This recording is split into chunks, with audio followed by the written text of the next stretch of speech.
to continue our course. This is lecture number 10. In this lecture we are going to start chapter number 8. In the introduction we are going to talk about linguistic variation and social class, and we will discuss topics like accent and dialect, and we are going to discuss the difference between them. Accent and dialect as a clue to social information. We will also deal with the questions something like, does social class really affect language? And we will consider the problem of defining social class. We will also deal with research into the relationship between social class and language. We will discuss some experiment done by William Labov, Peter Trugel, and William and Kurzweil. So in the introduction of this chapter, we need to understand that a given language is not used in exactly the same way by every one of its speakers. People differ in the way they speak. Even if they share the same language, everybody would use the language in a different way that express his social class. So a given language is not used in exactly the same way by everybody. This variation of using language can be caused by a number of things, and one of those things is class, which refers to social class.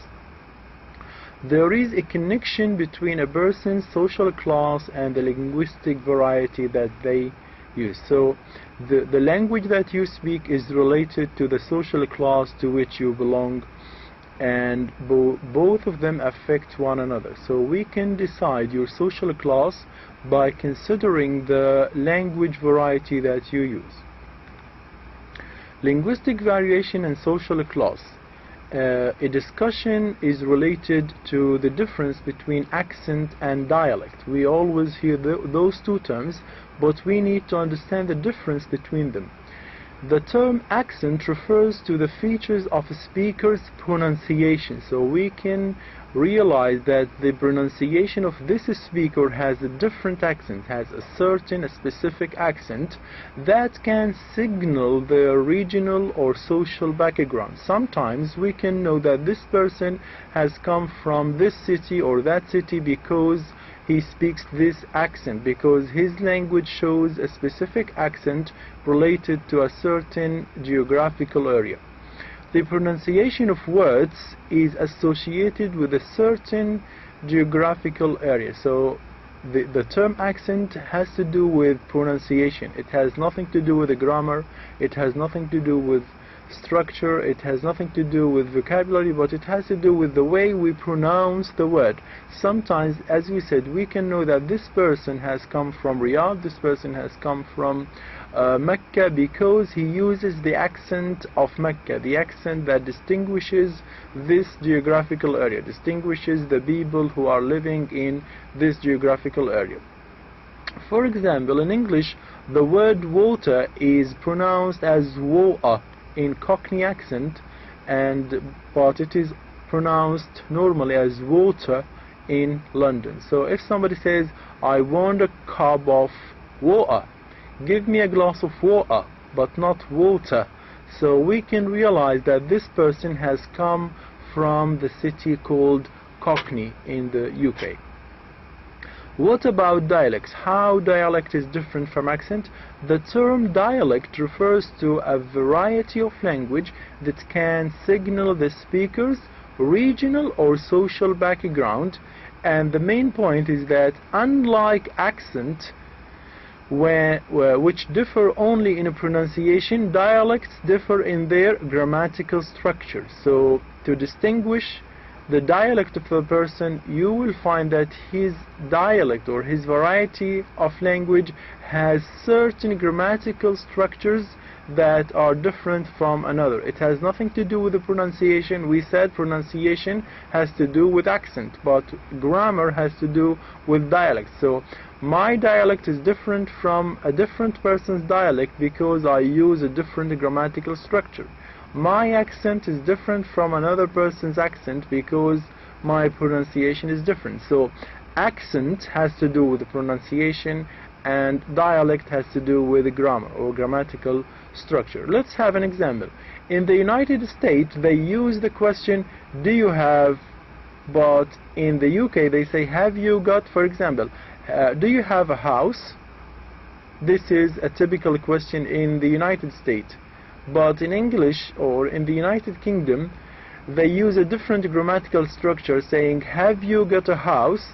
So there is a difference in the grammatical structure. Sometimes the difference is also in vocabulary, because in the United States they say sidewalk instead of pavement, which is the word used in the UK. So dialect has to do with the grammatical structure, has to do with the vocabulary, but accent has to do with the way we pronounce the word. And we remember the example of water.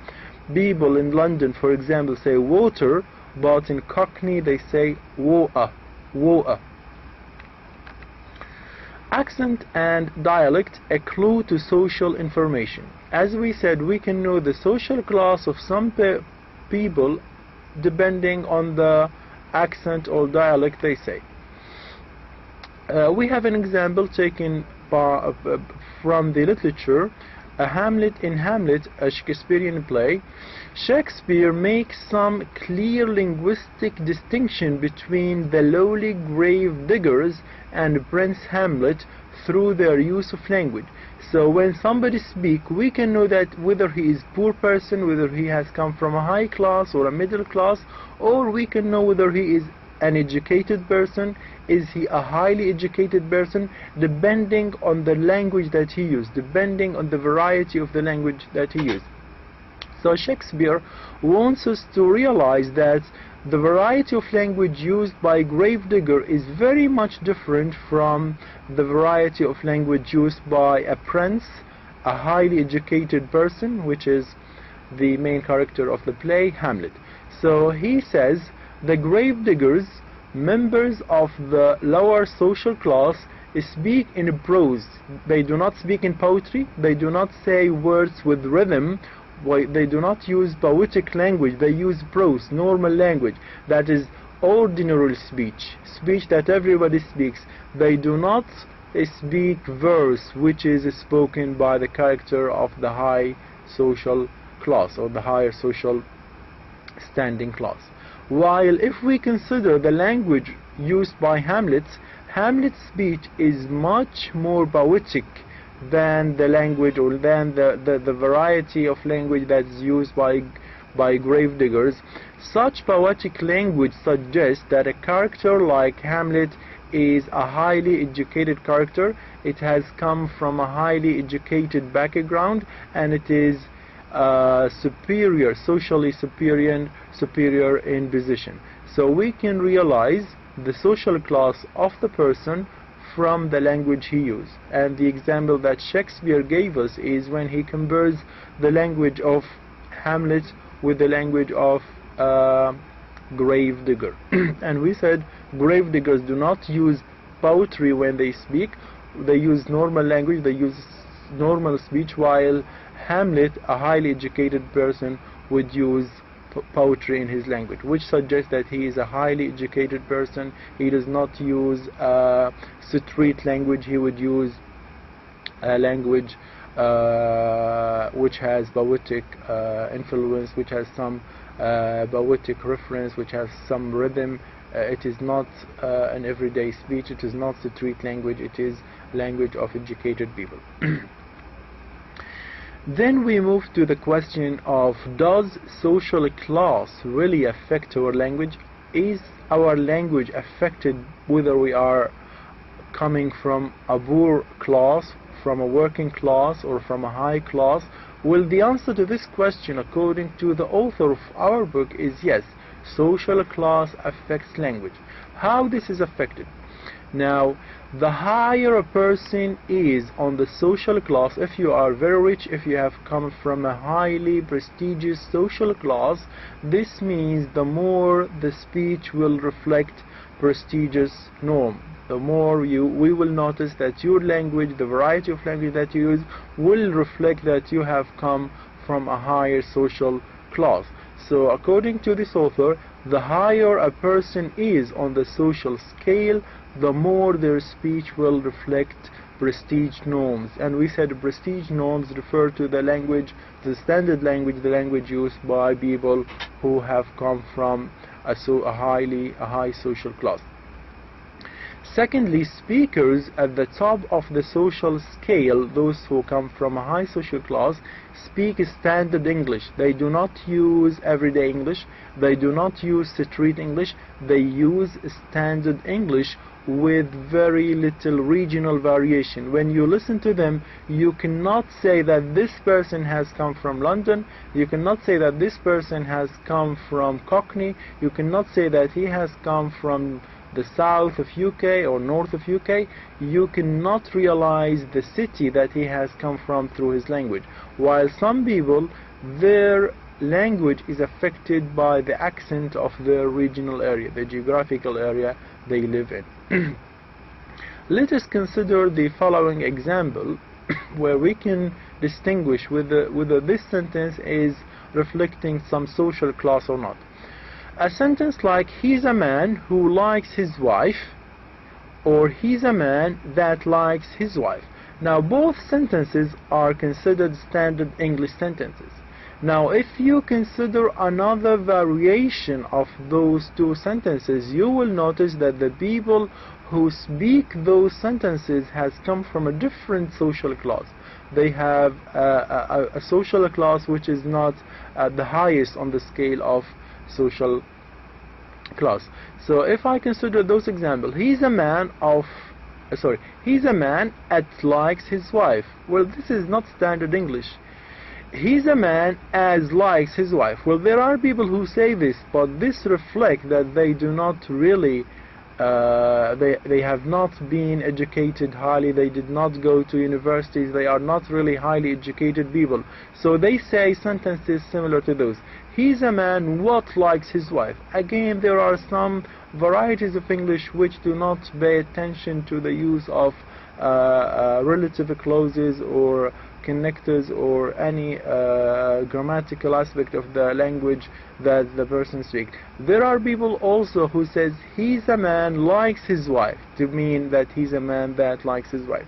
So the higher you are in the social class, the more prestigious norms, the more standard English that you are expected to talk. This again supports the idea that social class affects language. Our social class is affecting the language that we use. If we come from a poor social class, this shows that our language is not an educated language. It is more or less similar to street English, or the language that everybody uses outside the educated area, or they use in an formal context. So we are still with the same question, but we have an example coming from words. If you consider those words, which all of them refer to the toilet, an educated person or a person who has come from a highly social class would say a WC, or he would say lavatory or toilet. Those words, all of them refer to the same thing, and all are acceptable in standard English, and all refer to the same thing. But a person who is from a poor social class, who is probably of a lower social class, would say words that reflect his social class. For example, instead of saying WC or instead of saying toilet, he would say bog, or he would say lav, or he would say brivy. Sometimes he used dunny or even don. So those terms reflect that he is uneducated, reflect the social class he has come from. So there are some non-standard words which are equivalent to the standard one, so which also refer to the same thing, but through the use of those words we can realize that this person or that person has come from a social class which is not a highly social class, which is not an educated person, or a person who has never been to schools or to universities, for example.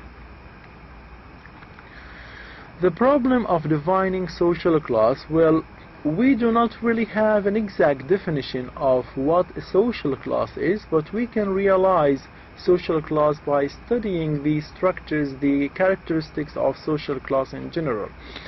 For example, social class can be divided into three. For example, we have upper social class, middle social class, and lower social class.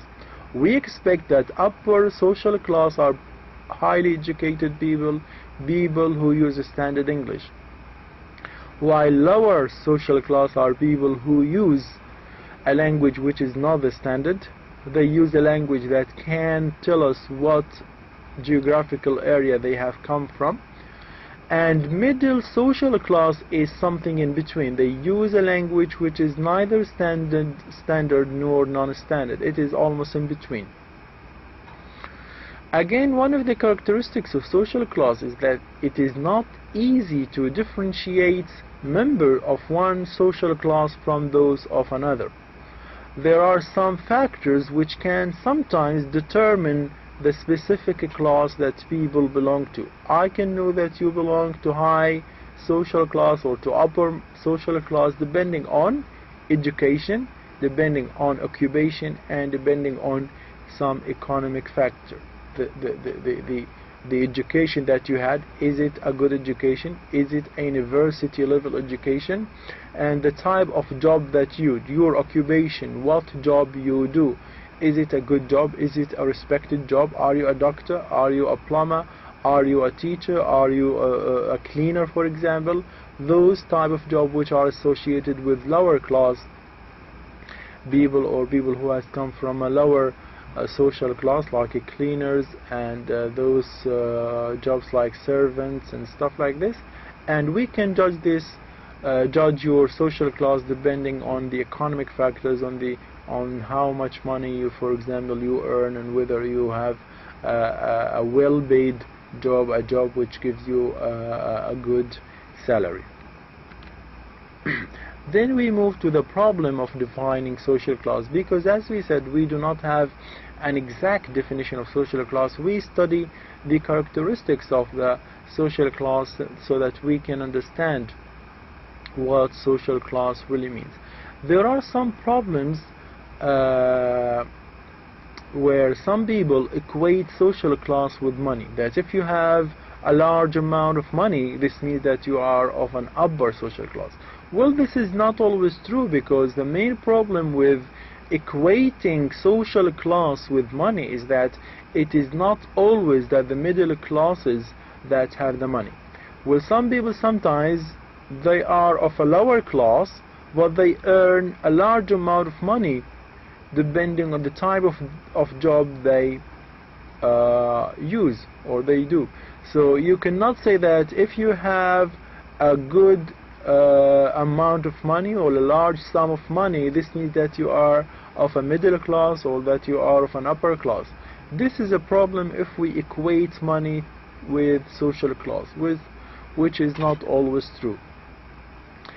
The main problem with equating social class with education, that you cannot also say if this person has got a PhD or this person has graduated from this university or that university, this means that he is of an upper social class. Well, this is another problem, because if you are highly educated, this does not always mean that you are of an upper social class.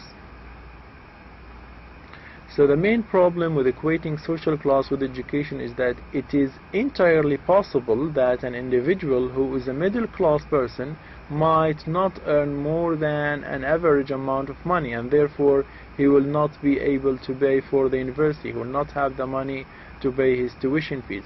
So it is also a problem if we equate, if we think of a person, if he is educated, this means that he is of a middle class. If he is not educated, he is of a lower class. This is not always true, because some people do not even have the money to pay for the universities they study in, and at the same time they belong to, say, a lower class or to a middle class. So it is not always possible to say that social class is affected by money, or social class is affected by the degree or the education that you had. There is a report which tried to classify the social class of people depending on the type of job they do. This report was published in 1997, and it proposed a new classification for social class based on occupation, based on the job that we do.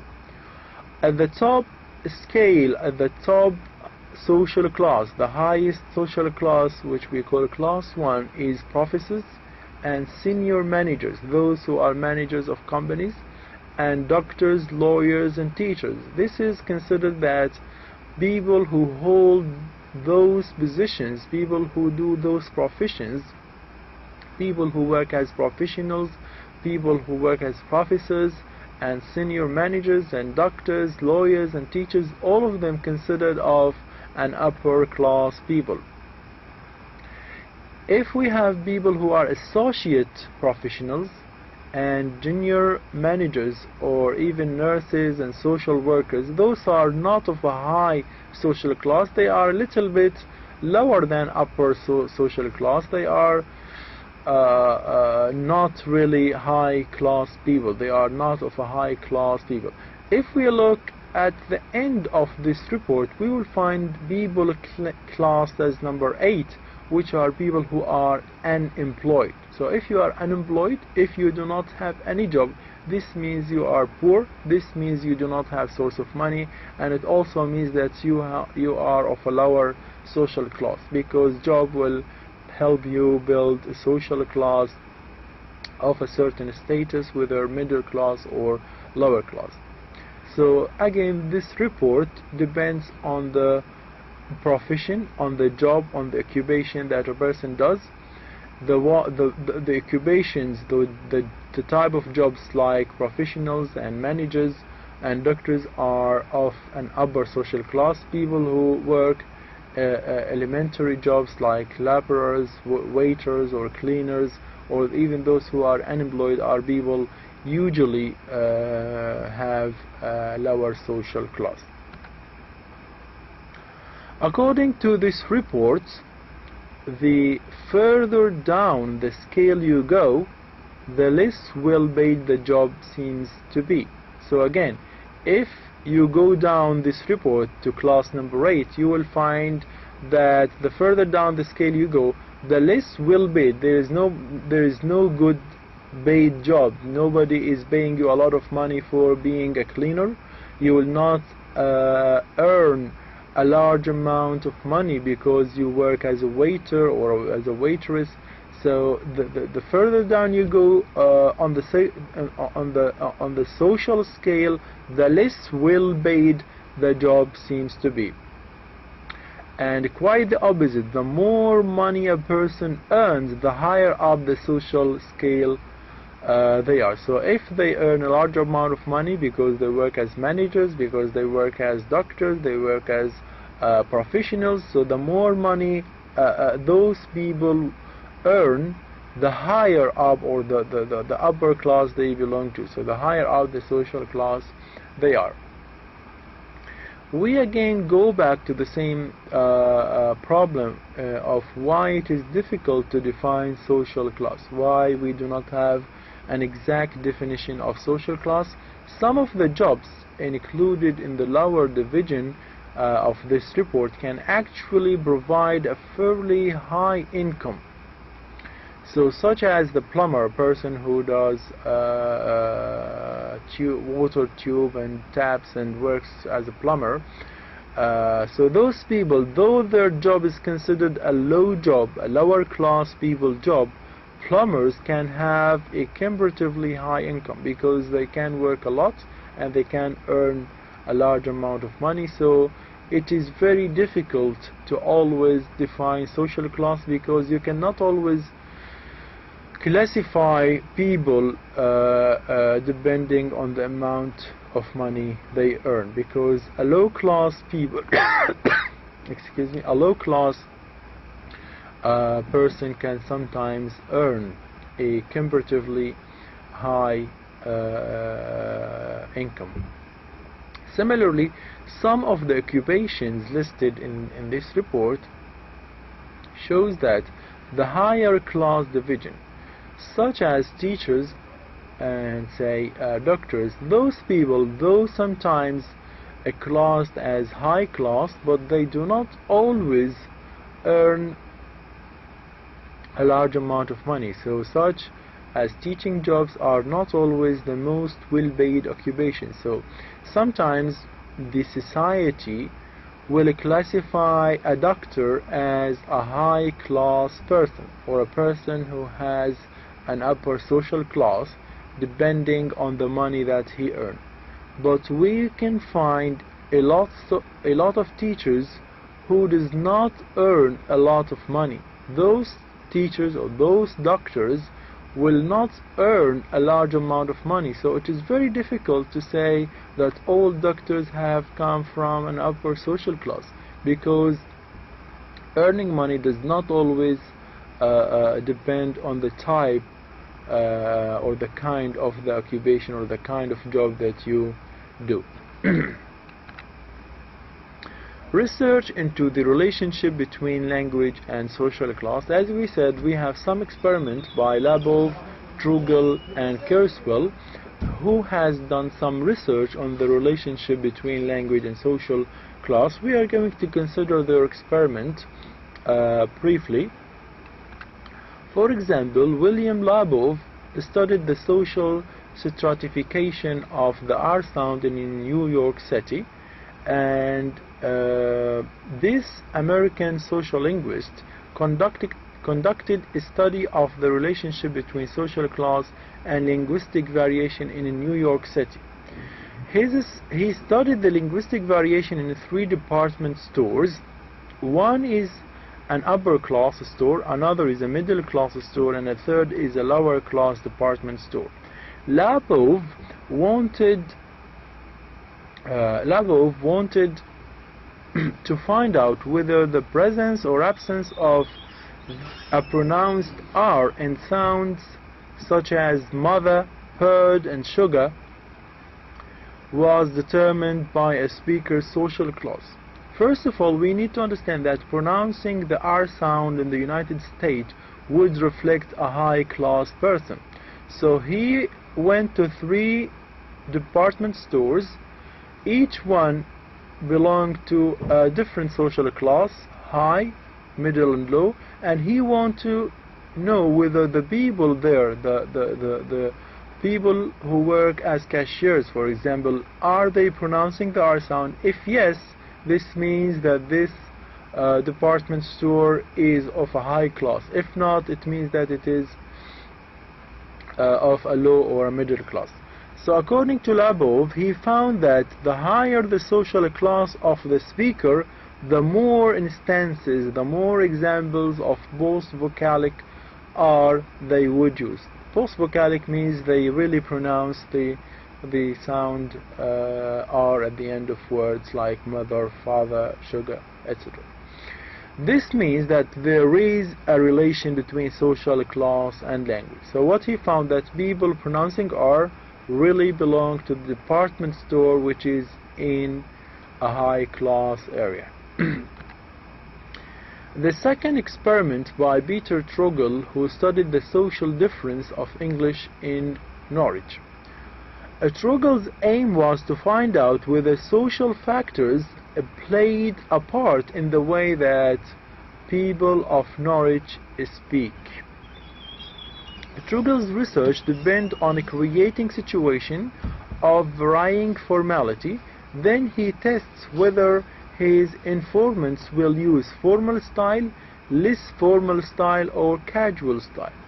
According to him, he found that the higher a person's social class, the closer to the prestige variety their speech would be. Again, this shows that there is a relation between social class and the variety we use. In other words, the higher the social class of the speaker, the closer their speech is to the prestige variety. And prestige variety is the variety which is used by people who has come from an upper class. The final experiment is by William and Kurzweil, who studied dialect leveling in 3 Britain towns. William and Kurzweil studied the accent of adolescents in 3 British towns, in Hull, Milton Keynes and Reading. The 3 towns differ in their social composition. One is high class, one is middle class, and third one is a low class city. So data were collected from 96 speakers through individual interviews, through a discussion with pair of a speaker, a group discussion. So this is the way they collected the data. This is the way they considered the language those speakers use. Depending on, they make individual interviews for those people, they interview the speakers, they make discussion with a pair of speakers, or they bring a group of those people and try to elicit discussion, and depending on the language they use, they can judge. What did they find? William and Kurzweil found that the accent of the 3 towns were converging, leveling, or becoming more like one another, alike. They look similar, but they also found some class-based differences in pronouncing the vowel sounds of some vowels. They found some class-based differences in the shift to the consonant patterns of UST English, which is a city in the UK. For example, the glottalization of the T in butter.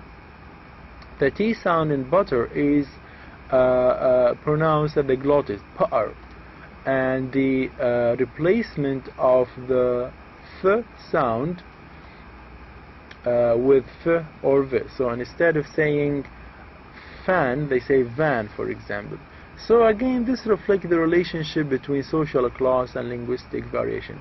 Just to make it very easy for you, those experiments are trying to tell us that our class, the social class that we have come from, is affected by the language that we use, or the other way around, the language that we speak is affected by the social class to which we belong.